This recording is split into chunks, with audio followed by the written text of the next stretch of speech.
สำหรับอุปกรณ์และเครื่องมือที่ใช้ในคลิปนี้นะครับสามารถช้อปปิ้งได้ใน Shopee เลยครับ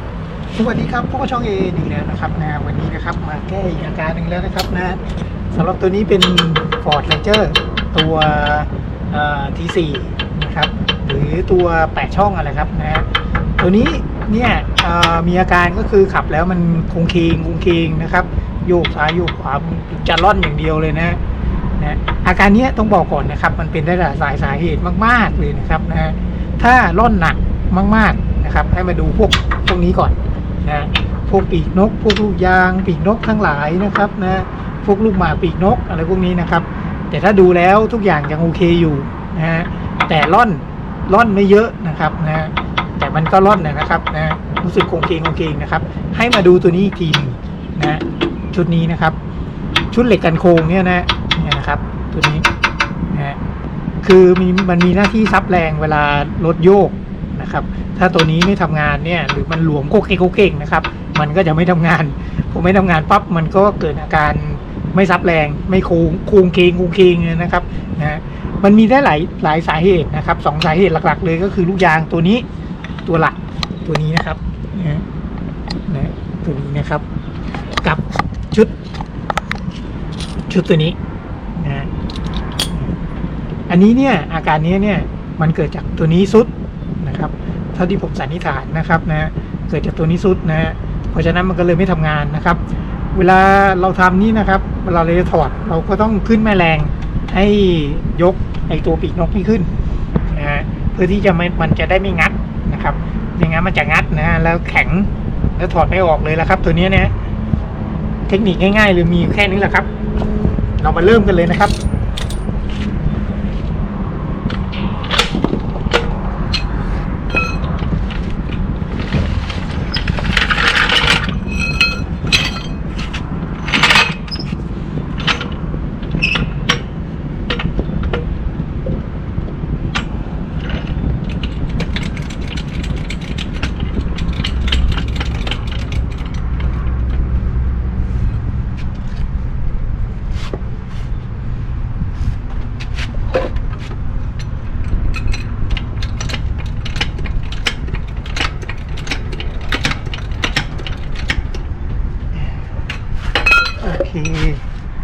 ตัวนี้เป็นเบอร์14นะครับ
ของเดิมออกนะครับ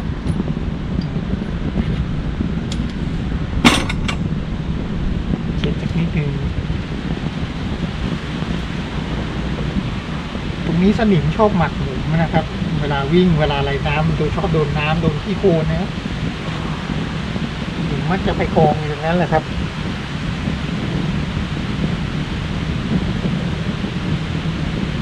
แล้วก็เทคนิคง่ายๆเลยก็คือไม่อยากให้หนิมไปกองนะครับ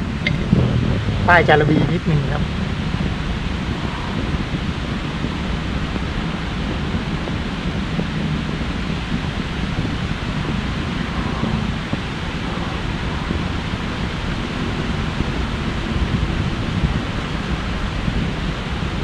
จะระดีนะครับ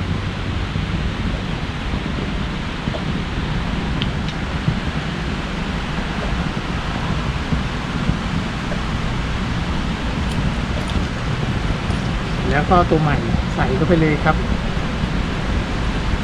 เวลาใส่จะลำบากนิดนึงนะครับ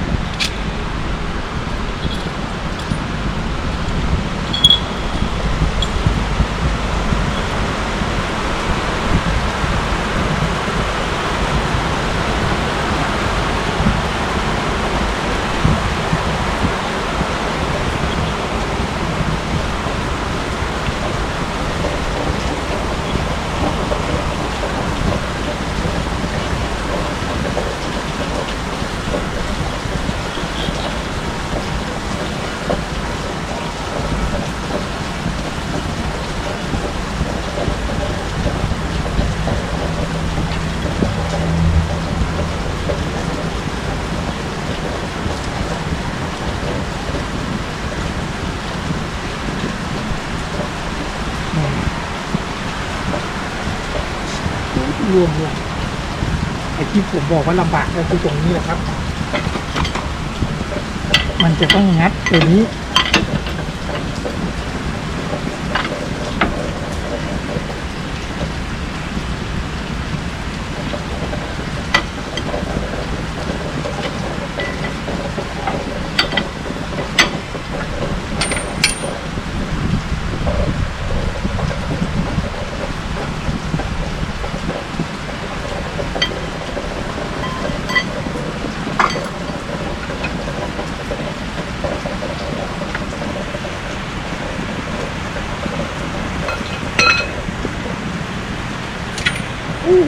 นี่ครับความวุ่นวายมันอยู่ตรงนี้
จะบางหน้ากล้องนะ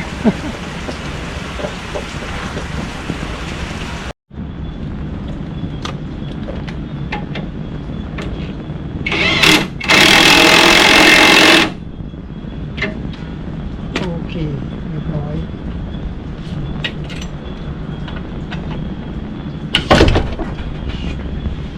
เดี๋ยวแสลงจบ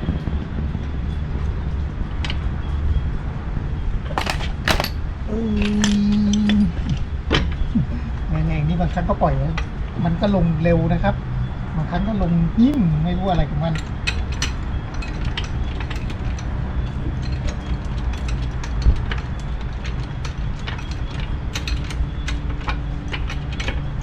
ต้องคอยหมั่นดูนะครับเพราะ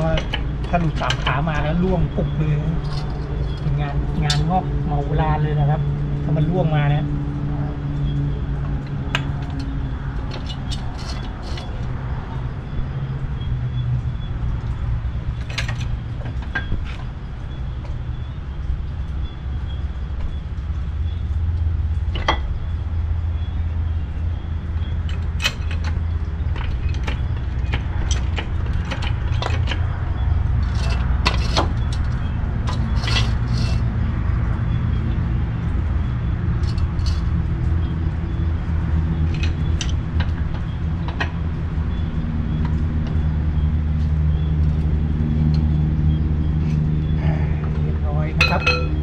เท่านี้ก็เรียบร้อยแล้วนะฮะเสร็จนะครับค่อยมาขยับน็อตอีกทีหนึ่งตอนมันขยับนะฮะ เพราะเดี๋ยวมันจะขยับตัวอีกนิดนึงครับขยับลดลงมาเราก็ค่อยมาขันน็อตตัวนี้เพิ่มนะครับขอบคุณมากครับสำหรับการรับชมคลิปนี้นะครับถ้าไงฝากกด Subscribe ด้วยนะครับถ้าใครมีอาการนี้ก็ลองไปแก้ตามนี้ดูนะครับขอบคุณครับสำหรับอุปกรณ์และเครื่องมือที่ใช้ในคลิปนี้นะครับสามารถช้อปปิ้งได้ใน Shopee เลยครับ